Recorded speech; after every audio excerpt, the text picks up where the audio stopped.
Hello, hello, everyone, and welcome back to Bookology, the show with interviews, blindfolds, and snacks from around the world. I'm BJ Fournier, and tonight we go to Sweden, yeah? Let's get into it.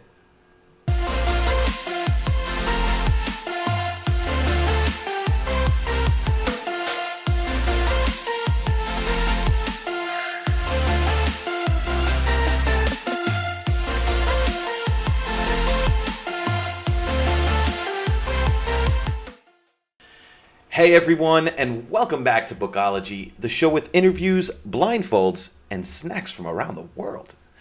Did you all miss me? I know I missed all of you. It's been a couple of weeks now, and I know you're missing your fix of Bookology. And boy, do we have some great stuff planned for you. You're not going to want to miss this, but I don't want to ruin the surprise quite yet. So just stay tuned for some awesome new content in the upcoming weeks. But as for tonight we're gonna go deep. We're getting heavy, and we're gonna dive into the pain and the painful past of author Matt Pullin. Now, Matt is the author of Seven Broken Souls. It's a true story about the struggles he and his siblings faced growing up. Now, along with his struggle with addiction and his climb to the top as a VP of one of the nation's largest banks, and how it all fell apart when he turned whistleblower. This episode is going to pull on those heartstrings. So make sure you have some tissues by your side as we welcome our next guest, Matt Pullin.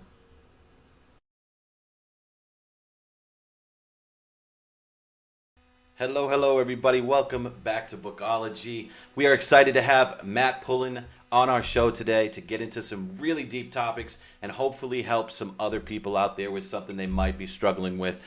Matt, how are you today, man? I'm doing well. Every day above ground is a good day. Every day above. That's actually perfect. Yes. So I'm going to give you the floor. I tell them about Seven Broken Souls, man. It's a great title, by the way, and I love your book cover. But I'd love to hear a little bit more about your interpretation of the book, what it means to you. So go ahead, man. Let us know. Sure. Thank you. First and foremost, thank you for having me on here and giving me and other authors and a avenue to share our books with other individuals. So I am 48 years old. I'm the youngest of 7 kids. I was beaten by my father. My mother really never loved me. She let her boyfriends beat me, and not to be too graphic, but I had it easy compared to my 4 sisters, if that tells you anything. And if you want to know about that, more about that, it's in the book. But my tale is one where I emancipated myself at the age of 17 because a year before that, I was going to take my own life. I figured out how I was going to do it, and luckily for me, a divine power intercepted me and showed me that somebody else loved me and they were going to show me support. And that was some of my sisters and brothers. And I ended up getting out of the house, and I started my life on my own. And everything's going pretty smooth. I'm trying to put myself through high school and through college while I'm paying for everything on my own. And I found once I got into college, and I had a seizure disorder, and that was due to blunt force trauma to the head that my dad had beat me, and that's what it was from. And that made me kind of slow down my drinking because I'm a normal partying college kid. I never really looked at for 15 years or so. I didn't look at any of my problems. I started working. If you have an addiction or if you abuse alcohol, whatever, or drugs, whatever it might be, you go to that instead of looking at any of your troubles or your past. So that's what I did. I devoted my life to kind of 2 things: working and partying. That was it. And, when I got into my 30s, late 30s, all of a sudden, I not only did I have a seizure disorder, but God did 3 things for me, not to me, for me. He gave me a seizure disorder. He gave me a blood disorder. And the blood disorder I have to take a Xarelto, a blood thinner, so that my blood doesn't coagulate and give me a blood clot. And then he gave me an addiction. And those three things he did for me, not to me. And why I say that is because I didn't know how I was suffering. I didn't know at all. I had no idea. Once I stopped drinking, I'm going, why am all my relationships with females, why are they all failing? I can't keep blaming it on them. It can't be their fault. And so I had to look inwards. And I started going to a therapist. And I had an addiction. And this is a sexual addiction. I actually was visiting massage parlors and prostitutes. I was traveling all over the US. So I'm like, this is not a big deal. But as I tried it once, and as soon as I tried it, I knew I had a problem. And I was acting out, is what we call it. I was acting out for over a year and a half. And then I really started getting help. I went to, like I said, I started a therapist. And then I started it's called Celebrate Recovery. It's a recovery program. And I had no idea how that was going to change my life. The recovery program opened up all of my hurt from my childhood, and it explained who I am. It really showed me, hey, the addiction, it's not rocket science. I was simply looking for love. And that was visiting a massage parlor or acting out, as we call it. That was the quickest way to get love. Sure. And that was a quick fix. But it did nothing for me. Immediately afterwards, after visiting someplace like that, I would come home, I would take a shower, and I would be so ashamed of myself. Yeah. And once I was able to, go through the recovery program, it just unlocked what had happened to me, how that makes me now, who that makes me. But it's not who I am. Those are things that happen to me. And now people just now I can actually voice, like I would never tell anybody, not the girls even I dated, that I was abused by my parents in this capacity. My best friends, you guys on YouTube here probably know more about me than some of my closest friends that haven't read the book, because it's not something I ever wanted to share. But now it's helpful. I would rather get it off my chest, and I would rather share it with somebody than keep it all inward. So yeah, keeping it in, it definitely makes matters worse when you can't get out of your head. You can't figure out that the solution, especially with someone like you who's done what you've done, the type of job that you have, you need an analytical mindset, so to have that type of mindset and be stuck in it, I know it's not good. What I wonder, Matt, is with drug addiction, for instance. So your addiction was sex, is that correct? Yes. Okay, so with drug addiction, it's pretty cut and dry. You know what I mean? You get caught up on the heroin, and you can't put it down. It doesn't matter the cost. Doesn't matter the families, the family members you're screwing over, whatever the case may be. But where I struggle with the sex addiction is everybody loves sex for love. They're looking for love, and everyone wants the sex. So I just wonder, where's the line where you were able to determine this is not just me trying to have sex or get satisfied in that regard. This is bigger. Where's that line? How did you define that? So it starts with intimacy. That's the word I'll use. So in all of my past relationships, I don't want to say the goal was always, because the goal was never to have sex with the woman, but that was one of the things I wanted. I wanted a relationship, but I never created any intimacy with the woman. Mm-hmm. So it never took place. Like, we'd have sex, but then the intimacy never took off. So I couldn't have a relationship with them. Now, where it's completely different, let's say I was acting out and going to an escort, right? I would go and I would be all jacked up. The adrenaline would be rushing, and I was gung-ho to do this. And then the act would happen. I would be like a 16-year-old kid. It would take probably 30 seconds, and I'd be gone. And I'd feel horrible about myself, and I'm not kidding you.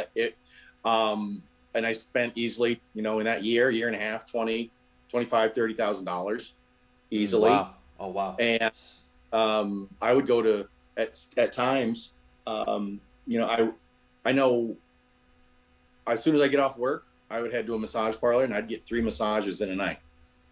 And Really?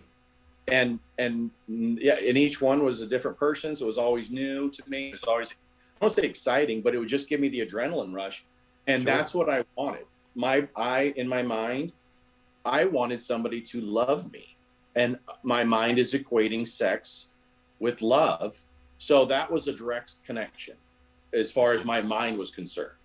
Even though I started acting out or visiting these places, when I was in my early 40s, but I knew immediately I had a problem. Okay. So the first time I ever tried one was I actually went overseas. I was in Belgium. It was in the red light district, and I was kind of by myself. So I tried something, and I used to think that was disgusting, but I had some health conditions, and I thought I was going to maybe, with my seizure disorder and blood disorder, I thought I might die. So I thought this is something I would try. It's regulated, and I used protection, but I came back to the States, and I knew instantly I had a problem. Instantly. And so my fear, this is what's different than like drugs, where I couldn't control it. I could not control it. My life was unmanageable, and I couldn't control this addiction. But I was so scared that I was going to get caught by a police or whatever. Right. And I was an officer of a bank, of a well-known bank based out of California. And I was a vice president, and I'm thinking I'm going to get fired. That was enough for me to seek help. That was enough for me to see a therapist and start trying to unpack all this stuff I'd compartmentalized for years.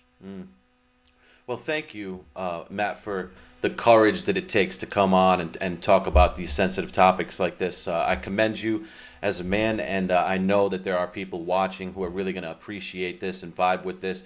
We've got a lot more to talk about. I want to try and really focus on how we were able to beat this and achieve success, and at the same time, if we can, have a little bit of fun. Yes, please.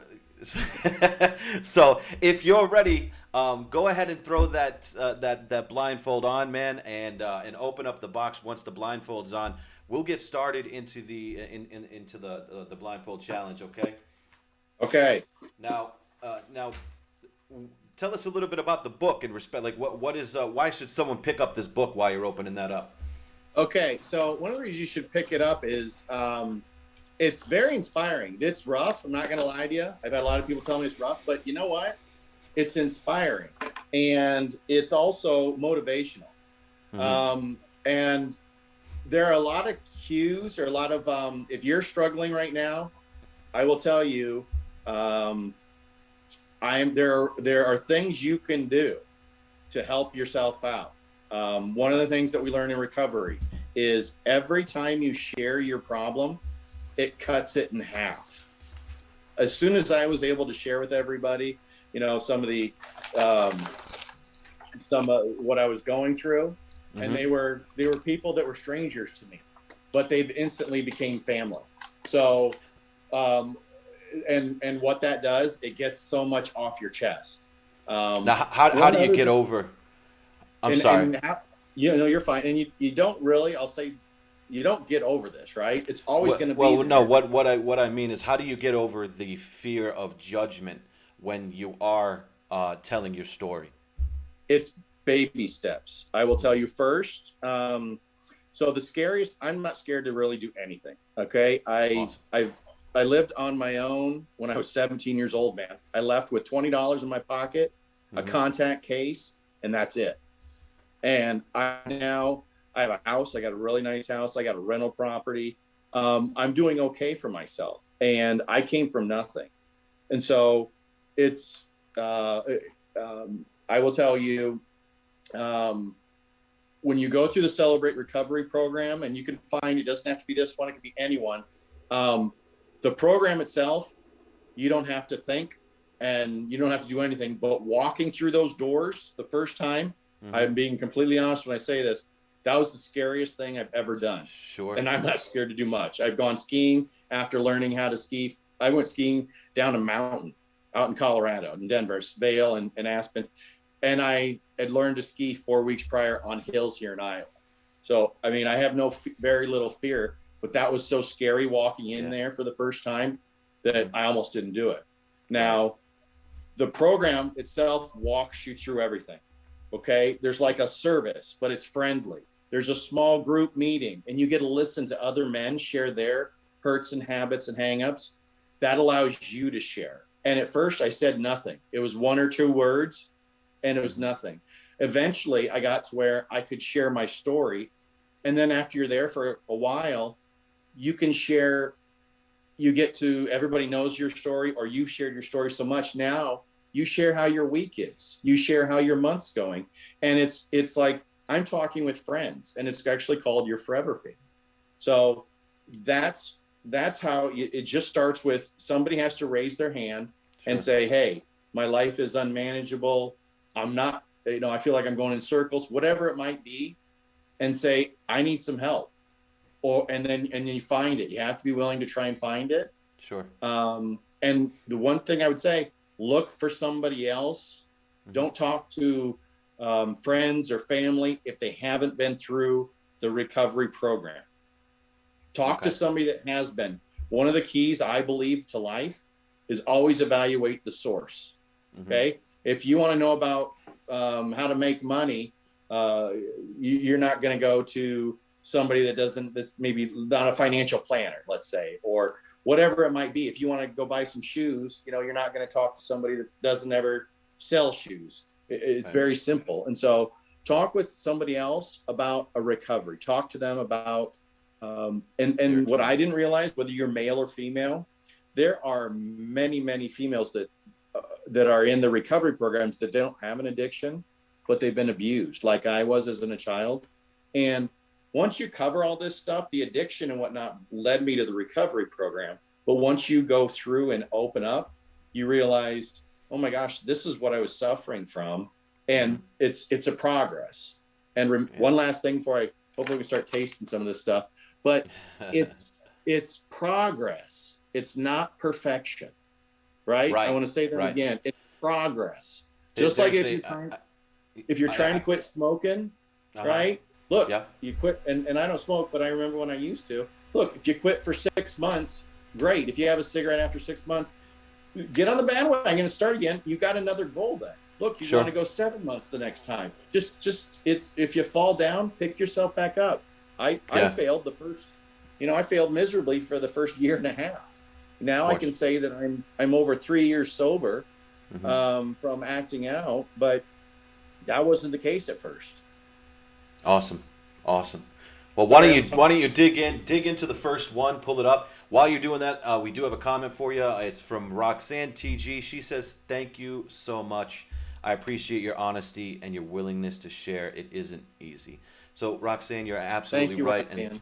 And thank you. Yes, thank you very much, Roxanne. We love Roxanne. I know Roxanne, actually. She's a personal friend of mine and a wonderful, wonderful soul. So, all right, what do we got here? Before you open that up, show me what you got, my man. I want to see. Can you see this? I don't know where. Go to your left. There we go. Yeah, a little bit more to the left. That's great, and it's upside down. That's perfect.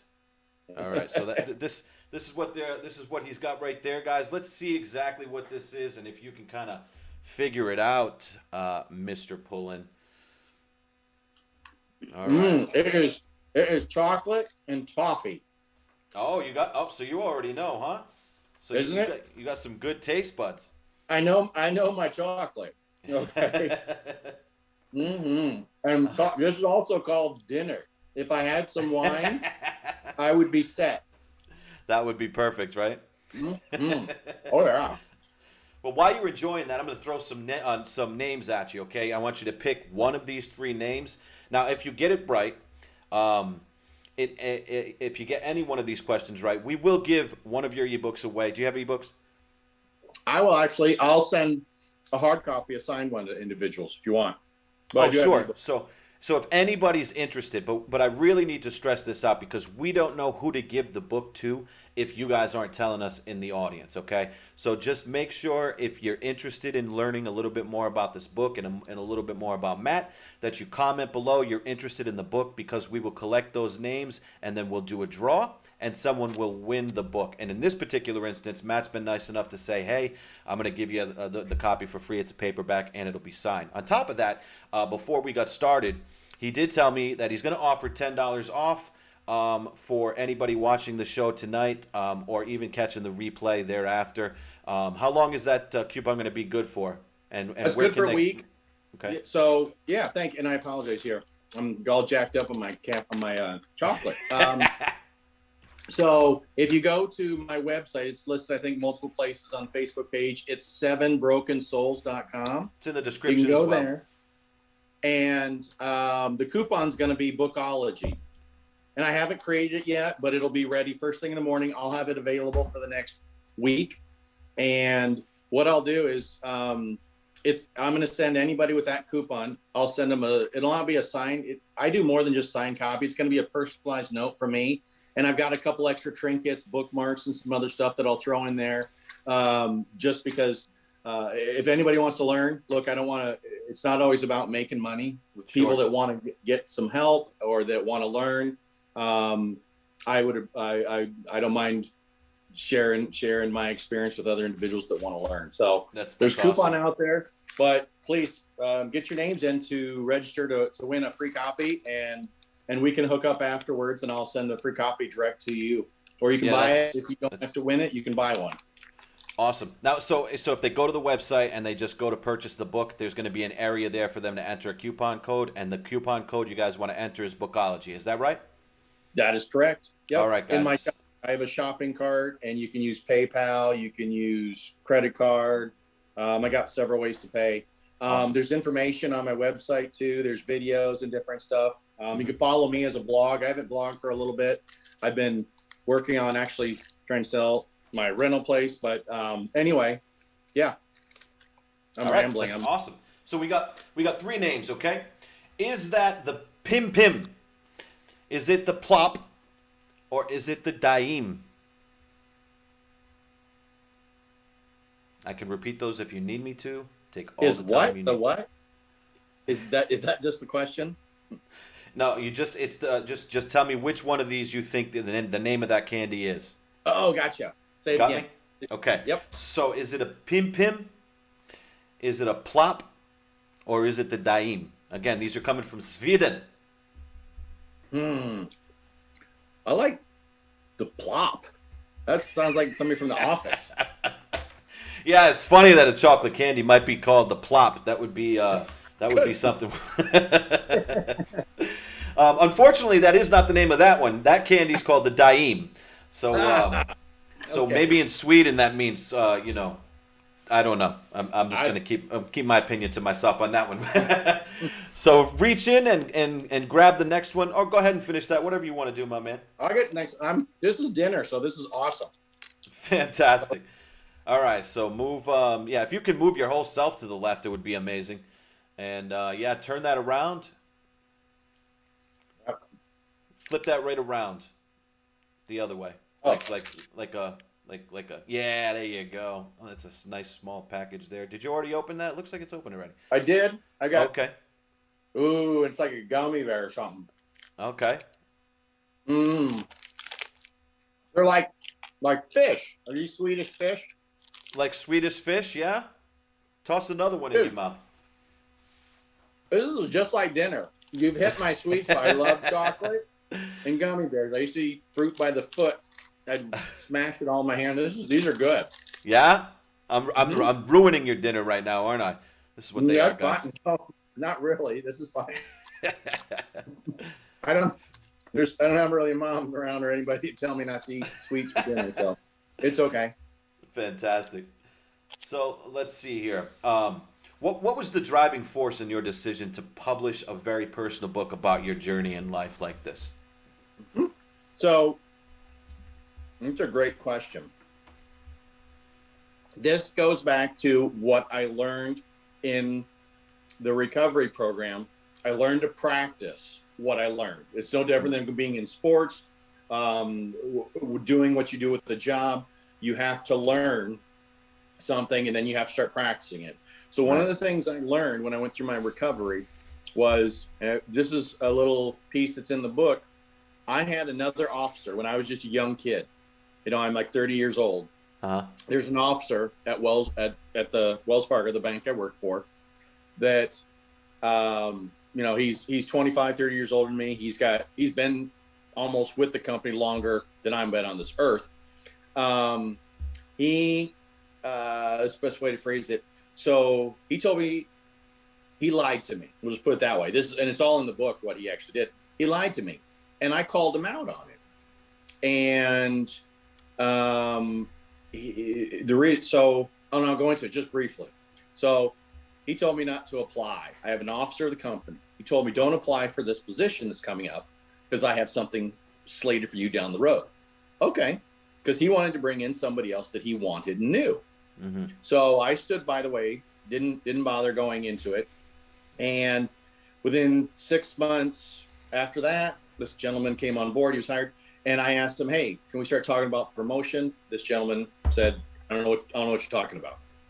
And I just lost. I said, what?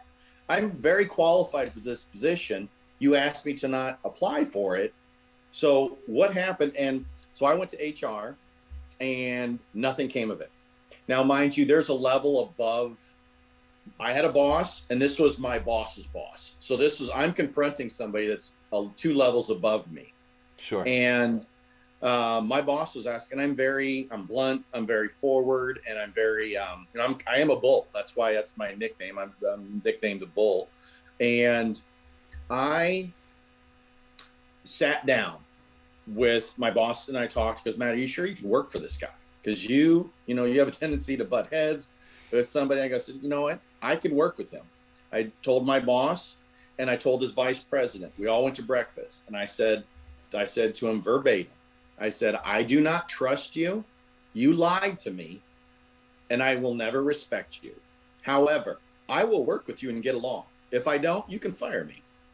That right there, and I didn't realize it at the time, I had a great relationship with him afterwards. Mm-hmm. And this gentleman was actually removed, the vice president. He was removed within his position within the next 6 months to a year because he sucked at it.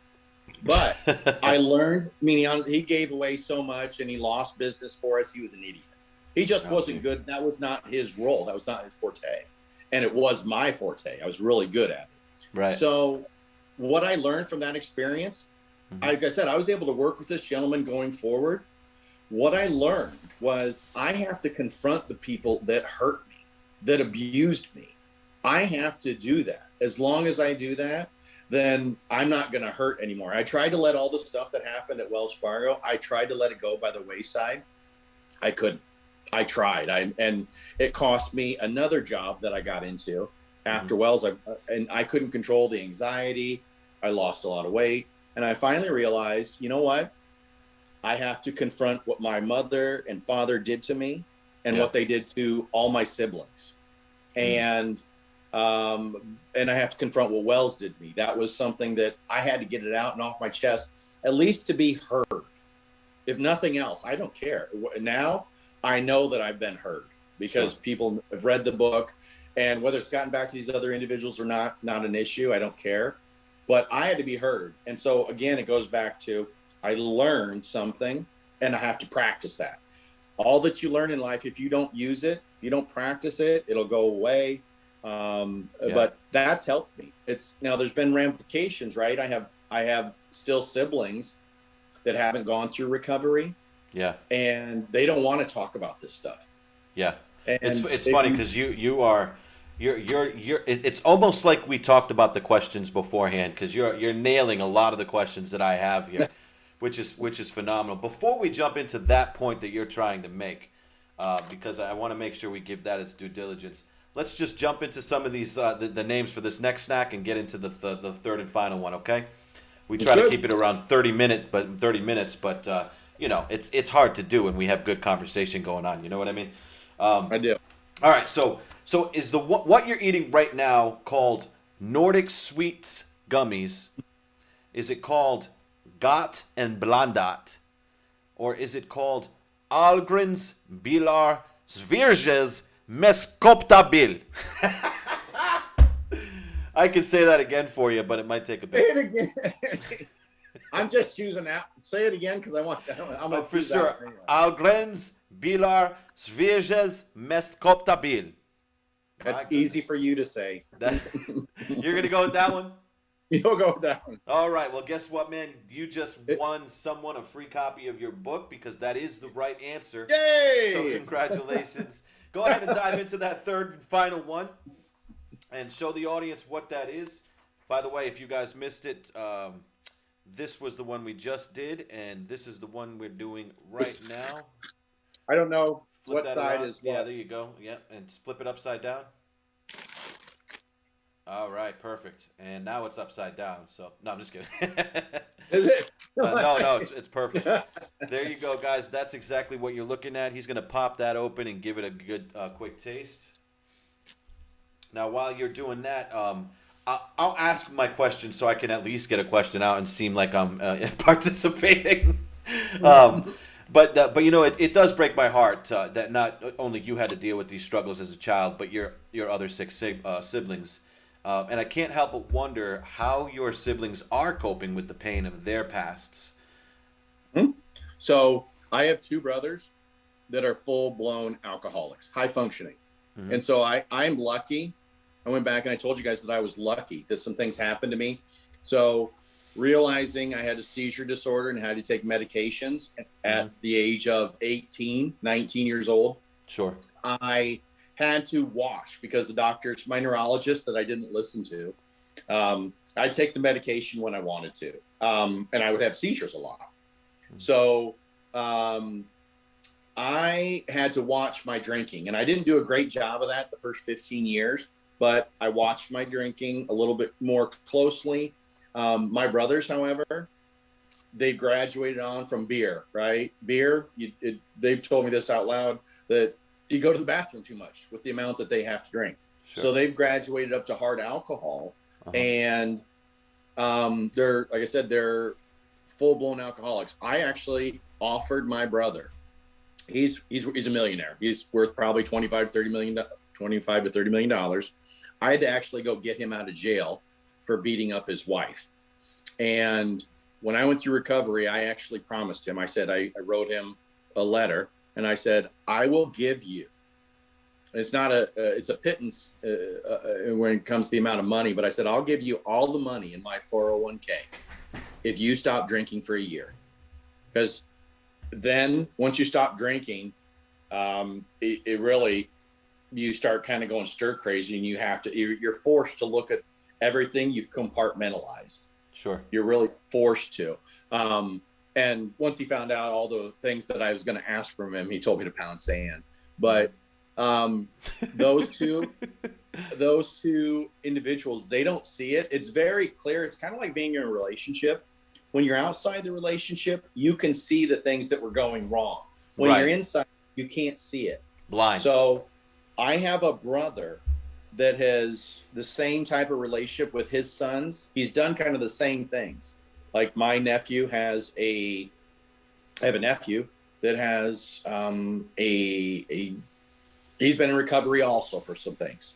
So it's not rocket science that if you treat your kids this way and you abuse them verbally, they could end up with some of the same traits, some of the same consequences that I have. This to me, and I've tried to show him that, but they don't see it. And I will tell you, I don't have an addiction to alcohol, but I was abusing it. Yeah. And abusing it is going out and getting liquored, going out and getting drunk once a week was plenty. That was enough for me to keep everything deep inside.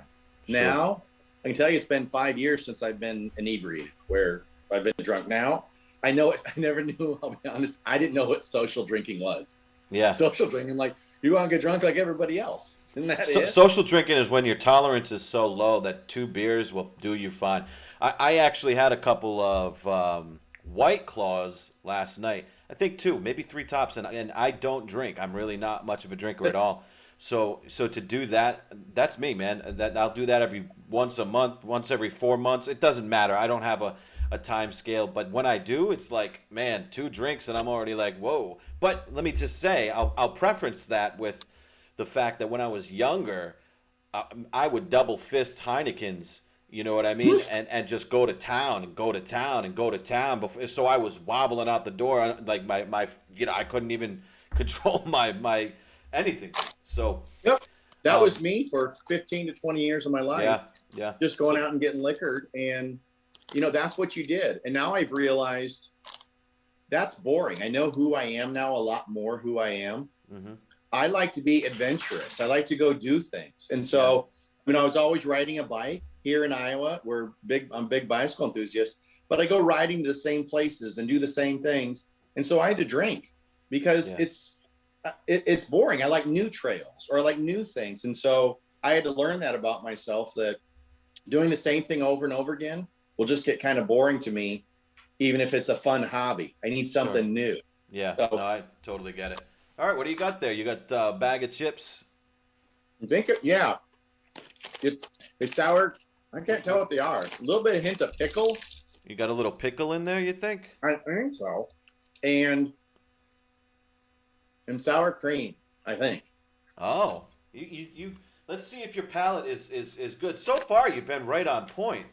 So I'm going to name these names here for the last one, and we're going to finish it up, okay? But before I do, we got Roxanne, who says definitely interested in your book. We've got James, who's enjoying the show. He's laughing. And Pam says, great story. Thank you so much for sharing, Matt. Thank you, everybody. So here we go. Ready? Is this called, what you are tasting right now, is this called Kex? Is it called Dill and Graslock Chipsen? Or is it called Jungvral? And if I botched that up, Swedish people, I'm sorry. Say the third one again. Yeah, I figured you'd say that. Jungvral. I think I got that right. Yeah, I'm gonna go with something. The second one had dill in it, right? It did. Dill and Graslock Chipsen. That's what I think I'm tasting. Dill, like sour cream and pickle. In my mind, it's probably dill. Can we determine what the heck Graslock is? That is the right answer, by the way. So congratulations on that. You can take your mask off, my man. Yay! Now you can watch yourself eat. Listen, man, it's different, right? It's good. Are they good? You liking them?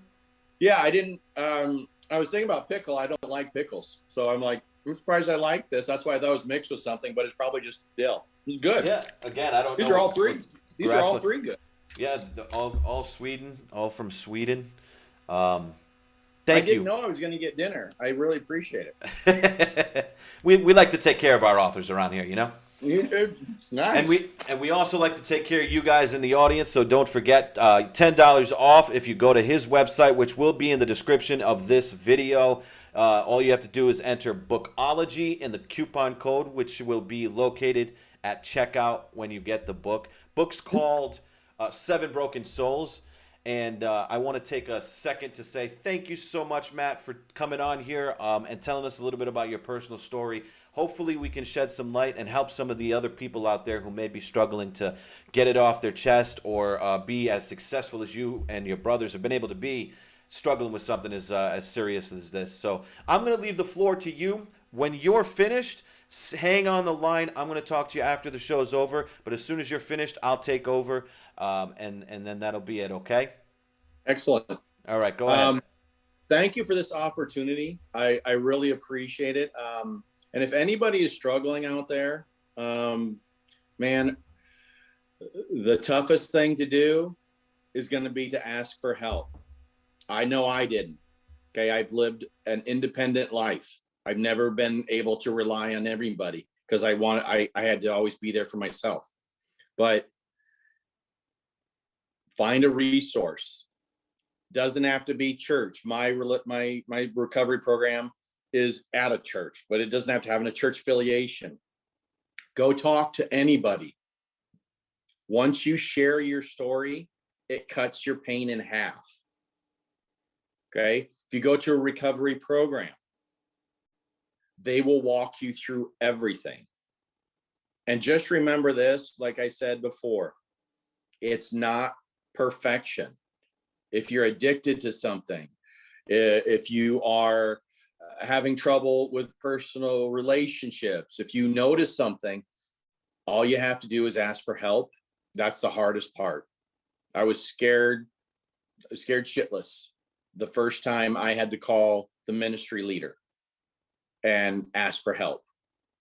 And I'm crying and I was nervous, but I knew this is what I needed. So, and I know it's difficult, but I'm telling you, there are a lot of resources and there's a lot of help. There's a lot of camaraderie with a recovery program.